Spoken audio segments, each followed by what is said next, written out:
Welcome in once again, you members of the Duval Devout. This is Kyle Nash, the student of the game of Fans First Sports Network, writing things Jacksonville Jaguar and Orlando Magic for Fans First Sports Network. Make sure you check that out for certain. And hey, listen, we got a series of mailbag questions, and you guys rocked it like a hurricane here, bringing in all sorts of stuff from every different direction. We got more draft-based things. Coming up, there'll be stuff about theoretical trades. Some of them I'm intrigued by. Some of them I want to throw things at y'all. We'll get to those in different episodes upcoming, I promise.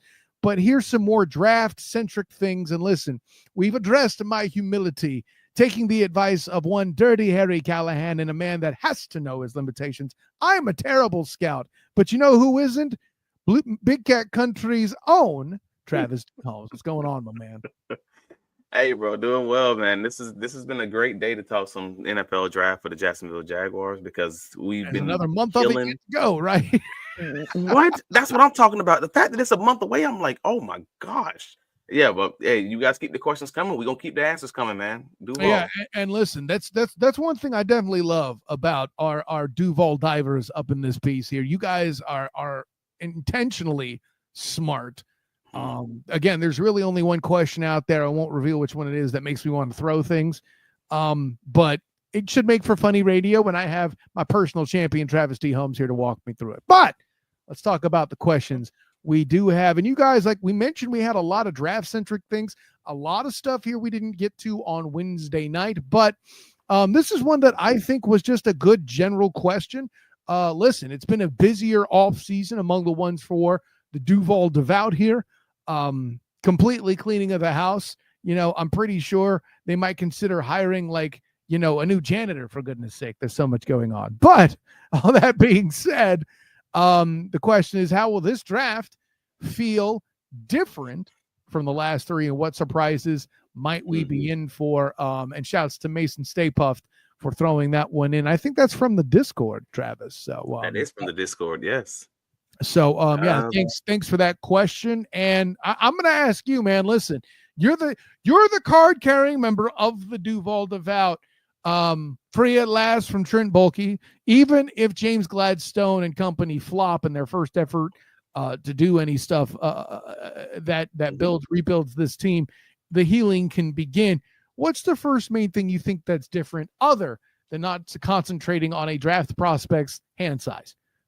Well, what's the first thing that's different about this draft than any of the past three drafts under Trent Baalke is, let's just start with the fact that you knew walking into the draft there were certain players that Trent Baalke was not going to be drafting. Like, you knew that up front.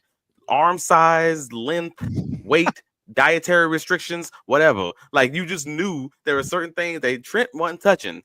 And now we can say, hey, man, the whole buffet is yours. Literally just choose what you think is best here. And I'm okay with that. That's just the start of the conversation. The second piece of that is the fact that the Jacksonville new front office has cleared out some of those spots that we talked about on the previous Duval Dive episode after James Gladstone said it himself. Mm-hmm. Hey, man, some of these spots will be purposefully left open so that these rookies can come in and basically be who they naturally are, so then they'll raise up this atmosphere, or whatever the word choice he used. Basically, the gist of it being is, remember, ecosystem. I'm sorry, that's right. Being no more than who they naturally are, and whatever holistic medicine you believe in. Yes, all that language to say that they're going to bring these rookies in and they're going to put these guys to work and they're going to play them in these roles. Well, then I automatically asked the question on the last Duval Dive is, where did the Jacksonville Jaguars put the money to their mouth? They did that in the O-line. They gave money in that way. So we know walking into this situation, the surprises, from my perspective, could be something that I don't think a lot of people are really talking about. Most of the time when these offseason trades happen, they don't happen in the weeks before the draft or the months before the draft. They happen during the draft, or like the days before the draft. We're not really talking about the fact that some of these guys could potentially be on that trade block And I'm not saying anyone like a crazy like Trevor Lawrence or even Trevon Walker. I'm not going to that level. I am Gabe saying Davis, maybe guys like that you're not hearing a lot about. Darnell Savage, I think, is less crazy. Obviously, that I kind think of. that's a lot less crazy, right? But they're still holding on to it because they have value, and you want to see what these other teams are going to gain in the draft, and if there's a Mhm. way you can get off that risk or that exposure, then you do it, whether or not. Again, Darnell Savage, Travis Etienne. If they end up drafting or early on, getting fortunate to fall into one of the top tackles like a Will Campbell because no one else they wanted was on the board or whatever, and they don't love the Anton Harrison situation, whatever. I mean, Yeah. those are options, and those are surprises that will be staring us right in the face. Like maybe they might be getting off that roller coaster. I don't know. Yeah, no, I think there's a lot of there too. And a point we touched on, I believe it was Storm the Desert. I love that handle, by the way. In the comments in the Duval Dive stream that mentioned something about BPA being a focus, we commented that there's a lot of dudes with versatile talent bases, especially on that offensive line, that allow for that flexibility to get the best player available. You don't get the tackle you want, fine, but you end up getting Gray Zabel or Mimbu, on your roster. Guess what? You're swinging Makari out to tackle, possibly, that kind of thing. There you I'm go. pretty Options. sure Ezra Cleveland's going to be the other guard. Or maybe somebody plays center out of position as a rookie. That would be wild if they did that and Hainsey didn't start. I don't think that's happening, but here nor there. I think that's quite the story there too. This question I think is probably the more fascinating of the pair. We touched on it on Wednesday. I kind of dismissed it, saying I don't think it's going to happen. But what would a plan to trade back into the first round look like? And which player would it center around? Travis, I'm going to start with you. What do you think? Well, actually, you know what? Let me get mine out of the way. It's going to be really simple. Okay, cool. I don't think the Jags are trading back into round one. First of all, let me get that out of the way. The only way I can see that happening is if they pair perhaps a Darnell Savage with the pick or trade a player with their, I think it's 32nd pick to do it. Okay. Right. Yeah. 36. So I'll leave that. Did I say second? Yeah, I meant six. Beg your pardon. Yeah, because there's 32 teams, Kale. Anyways, I don't think they're going to trade that pick to go up 10 spots to get a guy. If they do, the target is Gray Zabel. And that's one of the guys on my list, bro. Like, but again, this was brought up, or a similar situation or a similar question was brought up on the last Duval Dive episode, where I stated that I didn't think the Jaguars would necessarily trade back, but if they were to trade up, it was going to be either from the end of the second into the first. But honestly, I thought it might have been more likely to be from the third into the second. Yeah, but my day 3 into day 2, I said the same thing, right? Right. But my targets, if you're talking about trading back up specifically into day one, oh yeah, we are absolutely talking about what are those positions of need that they haven't necessarily put a lot of money into. Maybe that second safety position, Nick Imamori, something like that. Where say what? Rhodes, maybe. Rhodes? Yeah, I keep on calling. It's not Xavier Rhodes. Is it Xavier Rhodes? It's Xavier Watts. Watts. Thank you. Yes, Watts. Everybody named Mama wants Xavier Watts, man. Freaking Notre Dame safety, man. Like he's just flying up everyone's draft board, and I think he's dope.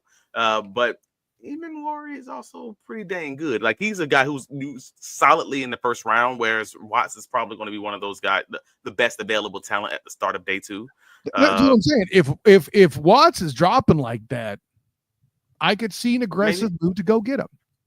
No, I got you. Yeah, like I'm thinking of if Imamori is someone who drops in that 25-27 range, then I can see them trying to trade back up into, all right, maybe I'm going to get him because I don't think there's a chance that Watts is actually going to be there. Depending on, it really just comes down to how early there's a run on the safeties, because you have Starks who's probably going to be the first guy. And if he ends up going in that 15 range, then all of a sudden you're like, oh, okay, crap. That butthole start getting tight. It's only one more safety, like, because there's only a limited number of starting safeties when you're in this draft, and you're probably in that 4 to 5 range, best case scenario, depending on how you see Kevin Winston Jr. Right. And the Jacksonville Jaguars obviously need one. So if it's not someone like a Gray Zabel, then you're looking at Nick Imamori, and that's kind of where my head leans on this one. So I'm kind of with you. If it's not OG, it's safety. Yeah, I no. I think you make a great point with Imamori. I'm of the opinion currently that Gladstone, being a young guy, being a firecracker, is the type to start a run rather than follow one. And so a trade would imply to me he's trying to do that. And that's you said everybody named Mama wants Watts. Guess what? I do too. And I seem to keep getting him in the second round because those simulations are real. Anyways, no, I think I mean the bottom line is we both believe that the player would be one of need that's dropping fast, and we think that'll come from guard or safety, maybe a receiver. I don't know. I'm gonna say, can I throw one monkey wrench into it? If you just said it, receiver. Because we already had the whole conversation on the previous Duval dive about the depth of the receiver room. And I'm like, hey, man, if Matthew Golden drops or if Emiko Ibuka drops, ooh, Lord, that's another one. If it's not the safety room, that's dire, that receiver room. Yeah. So once they get Travis Hunter, they'll double down and get another receiver, and then I'll get my streaks package that I want so very badly. Sure, we'll go with that. We both believe that's going to happen. Right. Oh, that was fun. There's a pair of questions for you out the grab bag. Travis D. Holmes, tell the world. Hey man, BigCatCountry.com. You already know. If you're not following BigCatCountry.com, you are getting your information diluted or filtered from people who are basically reading Big Cat Country to you and giving you small snippets of it. Hey man, just go to Big Cat Country, add it as your favorites, and stop playing around, man. Get it directly from the source. Come on. Travis D. Holmes on all the socials, Blue Sky, as Facebook, etc., Instagram, all of it. Where can you be found, sir? Of course, I'm Kyle Nash, the student of the gang. You can find me on Instagram, Threads, X, not Twitter, Twitter, not X, because I got a family. I'm not on X. And then, of course, Blue Sky as well at the SOTG. Find me as the student of the game on Facebook. Check out my writings, Fans First Sports Network. I need to drop another article here. I'm too busy, doing mock drafts and stuff. I need to do some more writing there. But you can check out my Orlando Magic stuff as well. That's part of what I've been busy doing, was covering Luka Doncic and LeBron James getting beat by Paolo Banchero and Franz Wagner. How about that action? Check that out, Fans First Sports Network, as well as my work with the Black and Gold Banneret covering UCF, all things.